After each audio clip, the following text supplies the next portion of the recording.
Hello everyone, welcome back. Thank you so much for joining me. So today we are taking another look at the worst reviewed makeup artist kind of series I want to do here, reacting to people's videos who have visited the worst rated makeup artists in their area or other areas. Now, you know I always react to Judy D with these things, but we are looking at some different people, some other ones I find. And today we are looking at a video from Mia's life, and it's I went to the worst rated makeup artist in my city.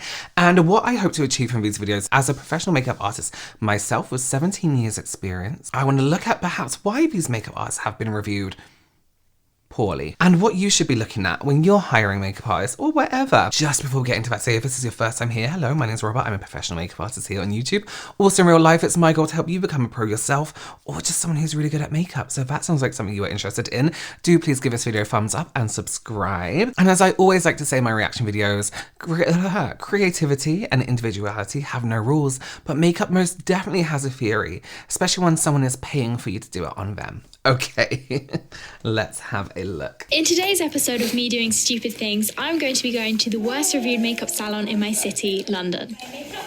First thing I wanted to do was scope out the salon. Well, I'm saying this, but it was actually an excuse because I drink so much water, I constantly need to go to the toilet. It wasn't like super fancy, but I wouldn't say it was bad. But I wasn't really complaining about it at this point because I didn't know about the price, guys. The price is shocking, okay? It's seriously shocking. And the reason why it was so shocking is because of my expectations after reading the reviews. They only get customers because of being advertised on Groupon and Treadwell, otherwise no... I don't know if Groupon's a worldwide thing, but let me just explain. Groupon is basically like a website, an app, where there's coupons for cheaper things. No one would go there because it's that rubbish. This salon is dreadful. Do not go here as they will try to scam you out of money. Complete joke, totally unprofessional, wasted my whole day there. So after reading all of these reviews, I saw a lot of things about Groupon vouchers, and I don't really know what that is. So could someone please comment down below and explain to me what they mean? Either way, it wasn't in a super expensive area, and I just kind of assumed it was a lower quality salon. That's not an issue. However, she sat me down and told me that it was going to cost £170, which I feel like is a lot for getting your makeup done. I do live in London, which is an expensive city, but that is a lot. Like, I would agree. Here's why. Because in a salon, because you can go into a department store and have your makeup done on counter for £60, £90. The artist is getting paid a wage. They're using products from counter. They're not using their own products. They're not having to carry or travel to you.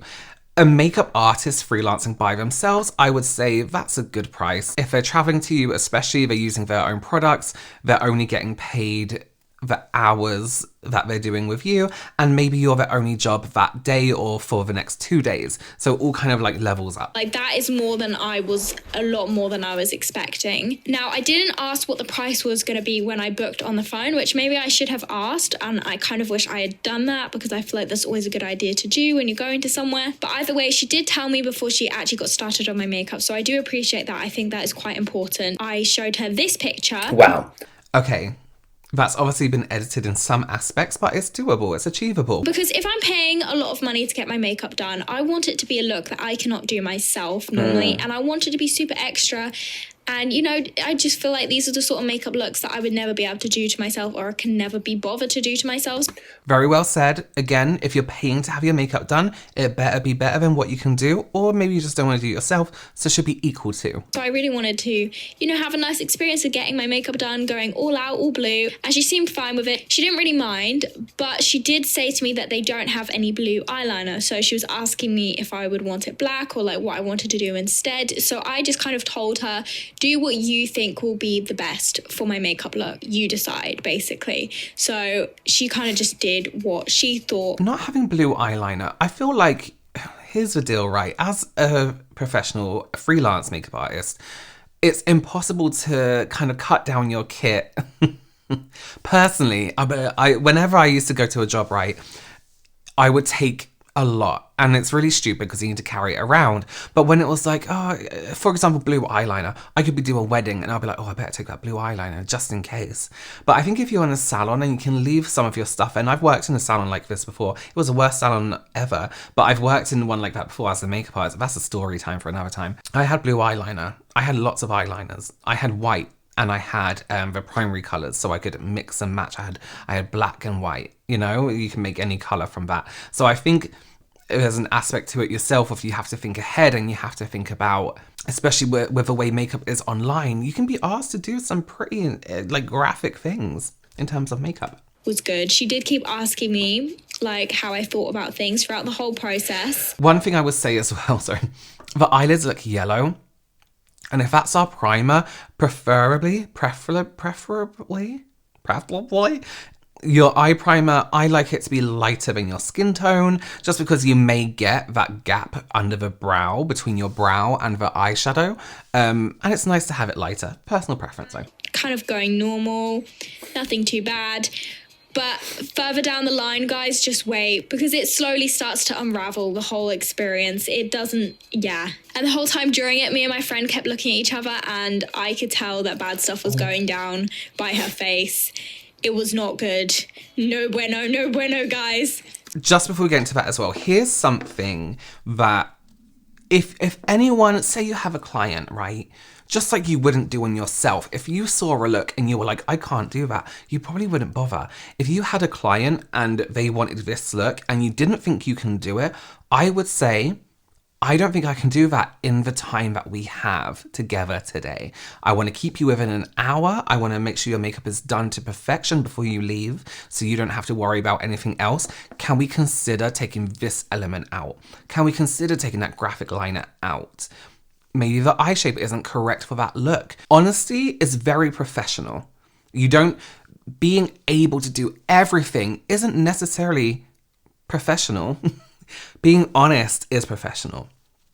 She has done the base for my eyeshadow, I think. But either way, she moves on to my eyebrows. I feel like she did my eyebrows all right. I do have microblading though, so I don't really do my eyebrows, but I feel like my microblading is faded, so I feel like I want to get microblading done again soon. Comment down below if you think I should. Either way, she did them quite neat. Like, they're not bad, but they're not like, I don't know. I feel like she did all right with the eyebrows. I'm not going to complain about the eyebrows. They're all right. They're pretty good. I will. I feel like a mistake a lot of people make, whether they're doing their own or the clients, is starting at the front here with the eyebrows and then working the way out, because they build up a lot of shape here and work the way out. Best thing to do is start from the outer corner here, build up that outer corner, and then gently come into the center until you fade out to here. We don't want blocks at the beginning of the brows. 2 reasons. 1, because it looks fake. Nobody's eyebrow starts in a solid block. There's even little hairs there. 2nd reason, because it can literally change your nose shape. If you're adding 2 blocks of, let's say, 2 blocks here, right? In line with my nose. If I was to bring them in a little bit more, we slim down the nose a little bit, but you run the risk of it coming in further than these parts of your nose. Ideally, we want it to blend nicely with the, what's this bone called? The side of our nose, basically. Brows are very specific for a lot of different people, but do bear in mind, brows aren't just sitting there on your face. It needs to go with everything. It needs to flow with everything. Don't just treat them as individual bits. Done the brows, we're done, now we can get on with everything else. It all ties together. So this was taking a very long time. Like, I'm gonna be honest, watching back this footage, I was surprised that it was just my... You're in a salon, a sterile environment, disposable wand, even in the brows. Disposable, be clean. Eyeshadow base that had happened at this point, and now my eyebrows were getting done, because I actually thought like this was my whole face base, which was why a little bit later on, when I feel her actually doing my face base, I got a little bit confused, like why she was putting moisturizer and stuff on. Anyways, either way, so obviously she doesn't have the blue, and then also something that I noticed is I don't really think she's using like super expensive makeup, which is not an issue, but like her eyeshadow palettes and stuff didn't seem like that good quality. I like to say, cheap makeup isn't a bad thing, fake makeup is. So as long as it's a brand who is putting out makeup, we're good, we can relax, we're fine. Fake versions of existing makeup products, that's when you should be extremely worried. and I'm paying for an expensive makeup experience. I don't know, comment down below your opinions. I think because of the nature of this video, I'm trying to be more fussy, but at the same time, to be honest, if I was using all luxury brands, then I would charge more. I would charge more than what she's being charged. I don't think it's an outrageous price. It depends how long she takes as well. I feel like this will be longer than an hour for her to do. Not this video, but for the makeup artist to complete the look. Because of a liner and things like that, and how long it's taken just to do the brows and eye base. I booked my appointment for like 11:30 in the morning. So obviously I think the salon opens like a bit before that, but it kind of seemed like we were the first people in there. Like it seemed like no one had been in there. It was just the makeup artist lady in there. There was no other people working in the salon, which I think kind of goes in with the reviews of people saying that they only go there. That was beautiful, beautifully done.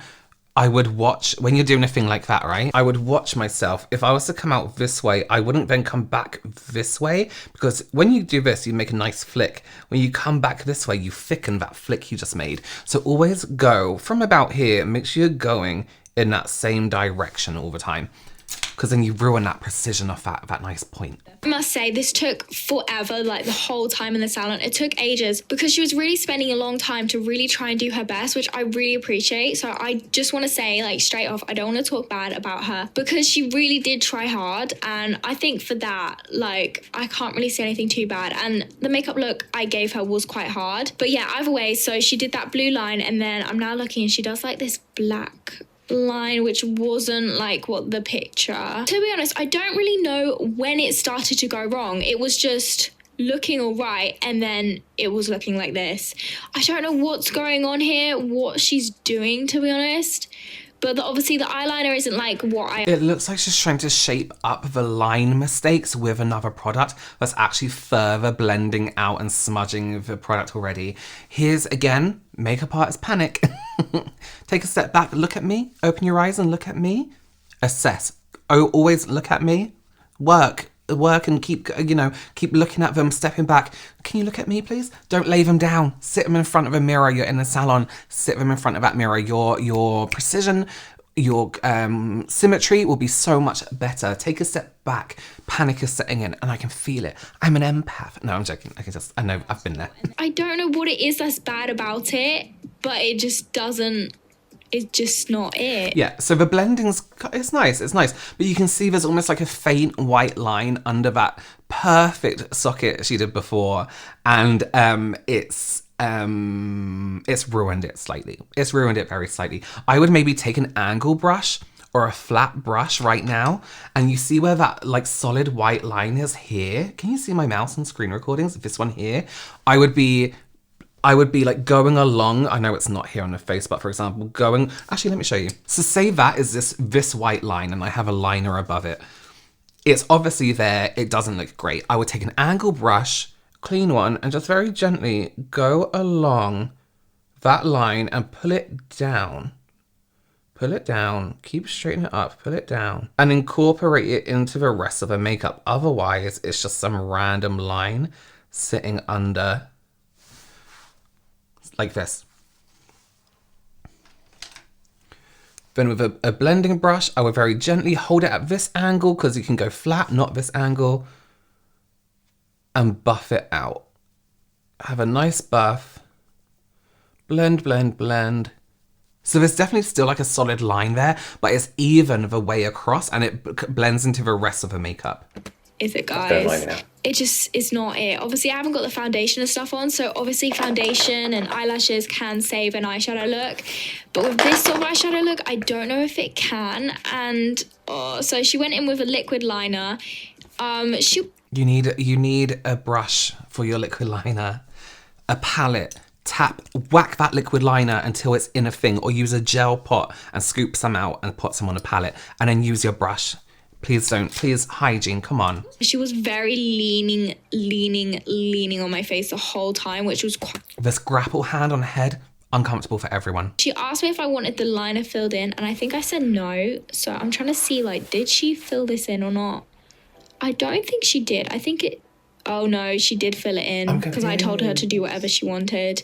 I don't know if I preferred it before it was filled in. Like, that kind of looked cool. Can you see when coming back this way? That's exactly what I mean. If we just go outwards all the time, we're always going to go to a point. Our hands do this naturally when we go that way. It's very difficult to do a dead straight line and have it actually look dead straight on your eyes like this. So it's easier to do those flicks. So just grab your liner, just quickly flick it out, or some black eyeshadow, and flick out that liner and fill it in, and we have a nice thick, it's going to be thick, liner. Wasn't the right colour eyeshadow, it was black, so it just didn't look right. And then she's adding glitter. This is why it's important to open and keep looking as you go, because when she opens her eyes, that liner completely changes shape. See, it actually looks all right with my eyes closed. Yes. Like, this isn't terrible. Like, it's a big makeup look. Like, maybe if I was going, like, on stage, if this was some sort of performance. I personally wouldn't have that glitter along the line and the glitter on the lid. Two choices. I would have had that line through the crease made out of glitter initially, and then done it on the lid and have that gap in between, or just do one or the other. Because when glitter catches the light, those two lines and the amount of glitter that's going on, it's just going to look like she's got glitter everywhere. Or something. It could be all right. Like, it doesn't look too bad. Just pull. Anyway, we've all seen that thing, right, on TikTok where people just pull the liner out and it's good. Sometimes you just have to do that. Just get your liner, do it, done. I'll move on to the bed. Look, now it's open. The shape is completely different. Now, I do have to say something. For earlier, like, she was using her fingers a lot, and then for my foundation, she was, like, using her hands and stuff to blend it in. Hands is absolutely fine as long as the hands are clean. There is absolutely nothing wrong with hands. I think we've all been taught that hands are unhygienic. As long as they are sanitized and washed and cleaned and sanitized throughout, you're absolutely fine. Hands are a really, really good tool for foundation, especially in areas that are textured, areas that are hard to get into. There's nothing wrong with hands. If your hands are so unclean that you can't use them, you need to be taught how to wash your hands and clean your hands properly again. And you should scrub under your nails. And oh no, she was using a beauty blender now. See, I'm more concerned when makeup artists use beauty blenders versus when they use their own hands. If you have acne and acne scarring like me, you know how careful you have to be about doing your makeup. And beauty blenders just don't work with my skin type. We need a brush to get it into those crevices in my face, just to be honest. Like, if you have acne scarring, you understand. We need to use a makeup brush, and a beauty blender just ain't it. But I think it's all right with acne scarring to go over with a beauty blender first and get a base down, but then a stippling brush would be nicer over the acne scarring, or a powder brush that is dense and firm, and you can do like a little pat and twist, which is a really good technique anyway for most skin that has texture. But if you get a foundation, do a little pat and twist really gently, holding it halfway up the brush, so not too light, not too firm, halfway up the brush, and just pat and twist, and you can get a really nice finish. my skin doesn't actually look clean and smooth, so it's just not. With contouring, you shouldn't use a thin brush like that. You are literally now drawing a line on. You need to blend it out and it needs to go somewhere. Using too much is not a good idea, but also using too little is too dense and firm, and you will see lines on the face. Contour, apparently. I don't do my contour like this. Yeah, it's the small brushes are a little bit strange. I do like the way she's taking the nose contour into the brow. Continuity, that's what we want with the contour. This on the cheek is concerning. When I felt like what she was doing, I was like, oh no. I'm very particular about how I do my makeup, so I just don't feel like I'm the best person to do this, because like, I don't understand why we're using a flat brush to do contour like that. We do want a wider range of coverage, so we don't want to go too big, but also we don't want to go too small. Very, very strange. I'm fussy about my makeup, guys, and I feel like it's something that obviously is like very unique to each person. Everyone has their own way of doing it. Okay, so she's baking now. I know people would say, if you're so fussy about your makeup, don't get it done by someone else. That's not a thing. If you're fussy about your makeup artist, and I'm saying this as a makeup artist, should be able to investigate to a point where you're on the same page. If I have a client who's fussy, and you know they're fussy when they come in, you just know it. I'll check regularly throughout, because they're sitting in front of a mirror, should be. I'd be like, I've done your eyes, we're all finished with your eyes. What do you think? Is there anything you would like to add, take away, change? Take away is sometimes impossible. And then they can tell you, and you're good. A professional is always able to correct anything their client wants or have a reason why they can't, a valid reason. I'm not going to correct this because I've done it this way because of this. If you have a reason, you're good. But yeah, okay, so she did put the contour. I don't like baking. Why is the contour sitting there? And the baking, she's baking with a powder that's darker than her skin tone. I don't like baking. I think it looks gross in real life. And the people are always like, it looks good on me. Who told you? That's not going to be good. That's not going to be good at all. Oh dear. I think this is where it went bad. This is not, oh no, not for my oh no, that does not look good on me. Oh, and she keeps coming back. Can you see how when she keeps coming down this way, it's rounding off that shape. Come out. Even when you're blending eyeshadow, right? Where's the blending brush? With this, say I want to elongate this black bit, right? Outwards.